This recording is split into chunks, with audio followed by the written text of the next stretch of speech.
We've been exploring all the unique specialty stitches of the Husqvarna Viking Designer Brilliance 80, and we've been playing around in the N menu. And so far what we've done is we've done some tassel stitches, and so that's stitches 3 and 4. But stitch number 1 and stitch number 2, I gotta show you these. So I'm gonna just go ahead and stitch them out. This one actually I'm noticing is going back and forth a little bit because it is wider than the 7 millimeters. This stitch comes up 9 millimeters wide. So I'm gonna let it do a couple repeats and then I'm gonna show you exactly what this is set up for.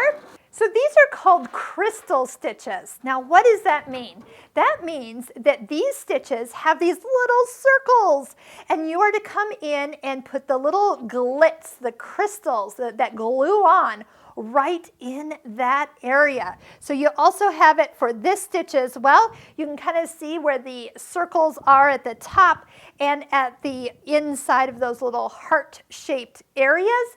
And as you place a crystal in each of those openings, it's going to bring this stitch to life. Now these aren't the only, well, they're the ones that are designed for crystals, but I bet you could find some other stitches in this machine that you could add crystals to.